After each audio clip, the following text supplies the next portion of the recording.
Imagine you had a baby. Terrifying, I'm sure, and for those of you who don't have to imagine, I'm sorry. Picture it, a beautiful, fat little babe looking back at you like you're the most important thing in the universe, which you know can't be true because the most important thing in the universe is in your arms. Suddenly the whole world feels different. You never understood before, but after meeting your perfect little baby, you suddenly get why parents say they would die for their kids. You can barely fight the urge to run out into the streets and scream that your baby is the very best baby in the history of all the babies. Now imagine you had another baby. A better one.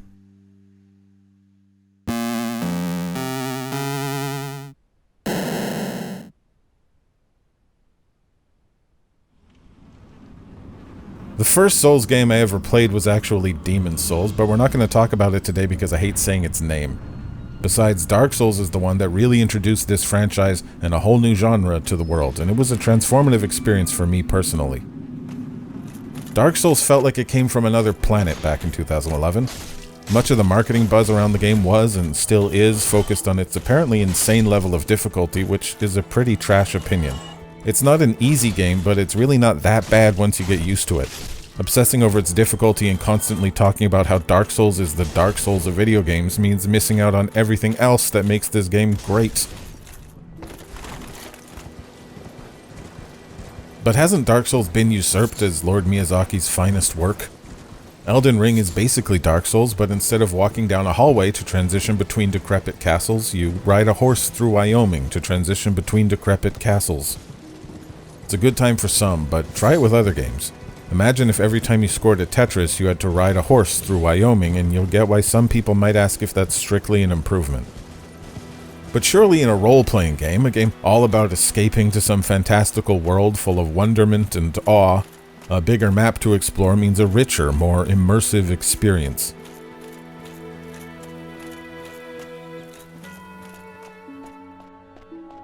Daggerfall was the second Elder Scrolls game, coming out way back in 1994, and it's still the biggest RPG world I'm aware of.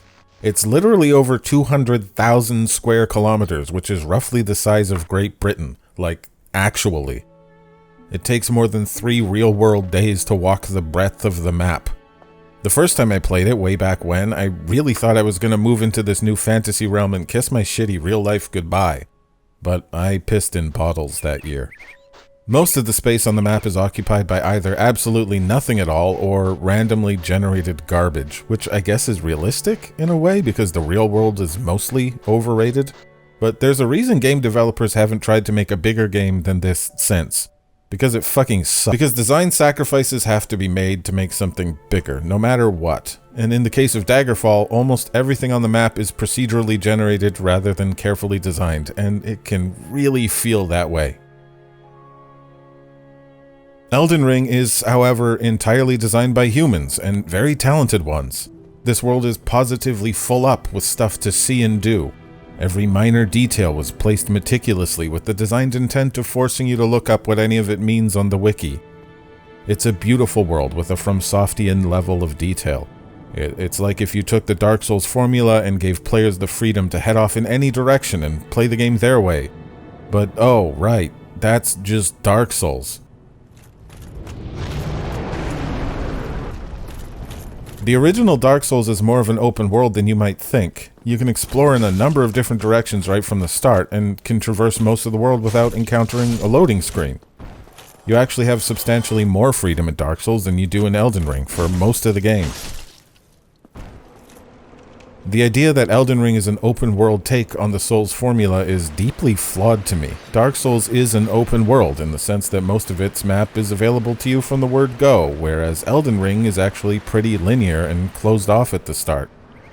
Now, if by open you mean like an open field, then no, Dark Souls doesn't have that. The world is extremely dense, but that's the difference. Not openness, but density. There's one specific spot in Dark Souls which you come across fairly early on in your journey that almost every new player points out as this mind-blowing moment of discovery and realization. It's this, right here. This elevator. You've just battled through a massive ruined city for what may have been hours or even days on your first playthrough, pressing slowly forward and getting further and further from where you started. And then this elevator brings you all the way back. It's confusing for a second, but looking up from the safety of the Firelink Shrine, you can piece together the path you took and how the map managed to wind back around on itself. It's pretty nifty. The game gives you opportunities now and then to look around and connect locations in your mind. There's no actual in-game map to speak of, so your understanding of the realm of Lordran is going to exist entirely within your brain parts, built by experiences that resonated with you for one reason or another. You can actually see Blighttown from the Firelink Shrine, and vice versa. You can see Ash Lake from the Tomb of the Giants, too, and for most players, that's the only clue they're going to get that the place even exists. Elden Ring's version of the same effect is to have this big-ass tree just sitting in the background of literally every scene in the entire game. It's a somewhat less subtle approach. The world of Lordran feels remarkably alive and immersive, and a slow overall pace and interconnected map aren't enough to explain how good this world feels. Dark Souls 2 had both of those things, but it just wasn't quite the same, man. The biggest difference, to my eye, is the way Dark Souls uses verticality, both in its world and level design, and how compact it all is as a result.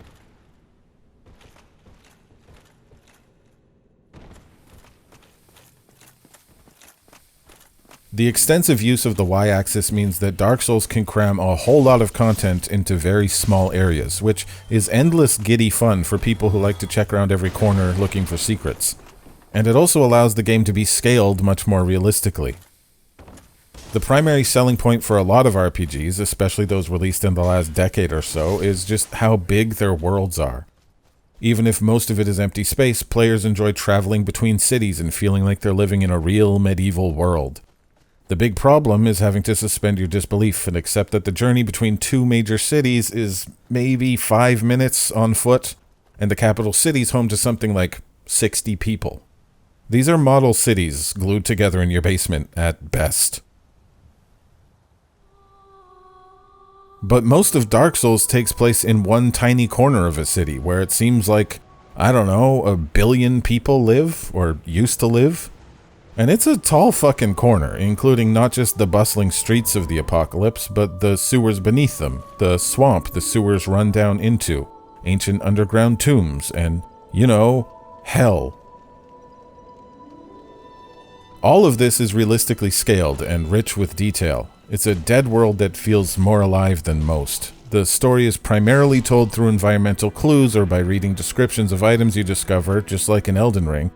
Sometimes you really have to think about why a particular object would be found in such a strange location, and it opens up new theories in your mind if you're into that kind of thing.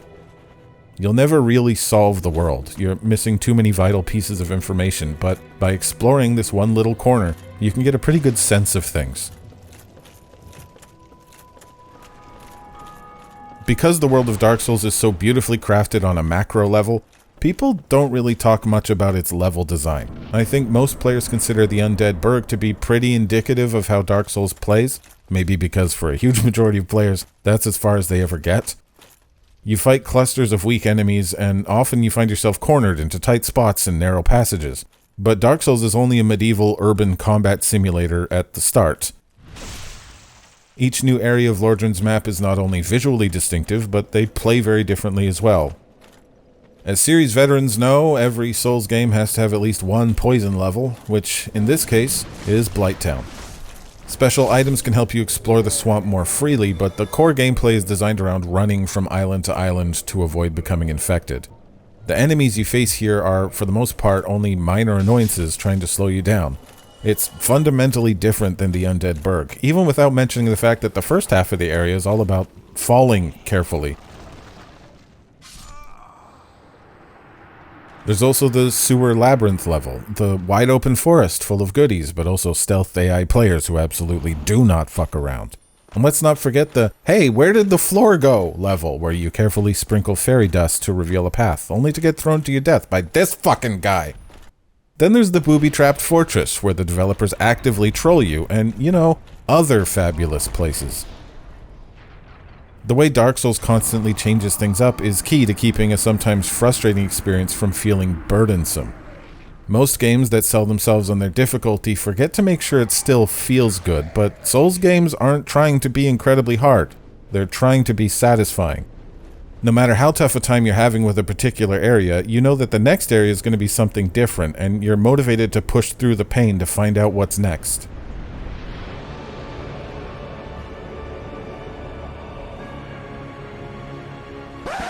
Sometimes what's next is a pile of shit. I'm of course talking about Lost Izalith.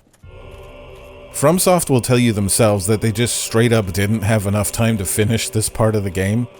As you descend down into the demon ruins, the world just doesn't have the same level of detail or polish that basically every area prior had been able to boast.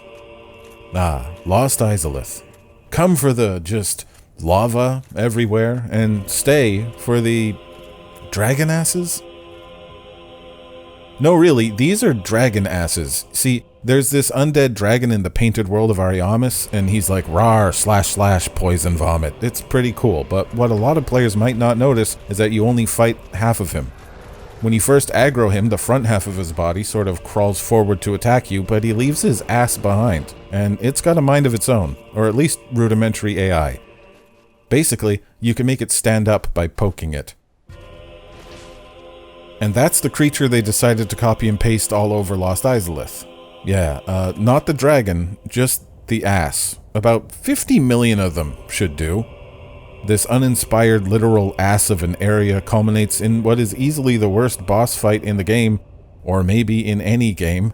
It's a giant tree and you can't fight it directly, but I don't want to talk about the Bed of Chaos. It's been done to death, and more importantly, I also just don't want to talk about the Bed of Chaos.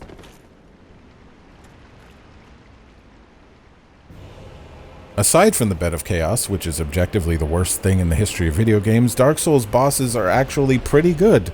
Sometimes great. Set-piece encounters like the Gaping Dragon ask you to come up with a winning strategy, more than they test your reflexes. There's often a way to cheese the mechanics and score yourself an easy win, which is okay. It's a lot closer in this way to the design of Demon Souls than the future Dark Souls games. Later entries in the series focus a lot more on fast attacks and well-timed dodges, with Dark Souls 3 pretty much mastering that formula.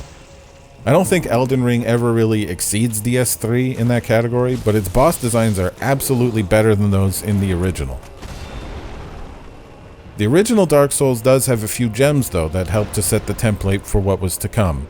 Ornstein and Smo may still be among the most tense and engaging fights in the series, and the DLC bosses feel like a big step forward.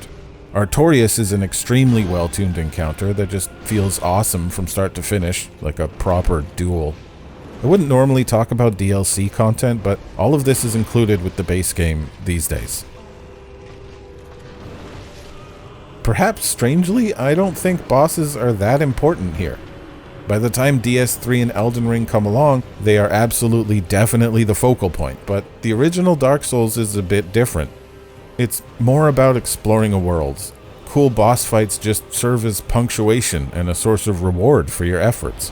Actually, that might be the reason I like this game more than more recent titles.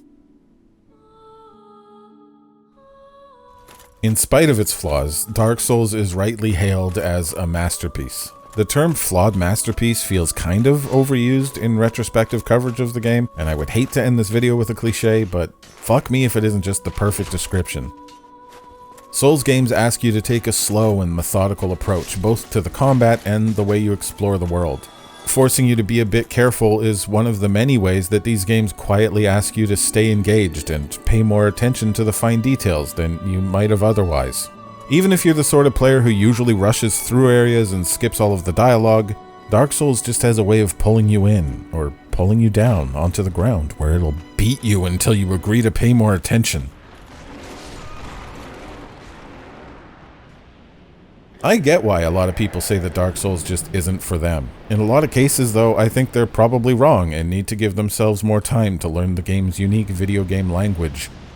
In any case, at least for me, this is one of the best games of all time. It might be my favorite, and I think it could be one of yours too, if you like the idea of slowly exploring and uncovering the history of a twisted, ancient world and stabbing dudes in the asshole.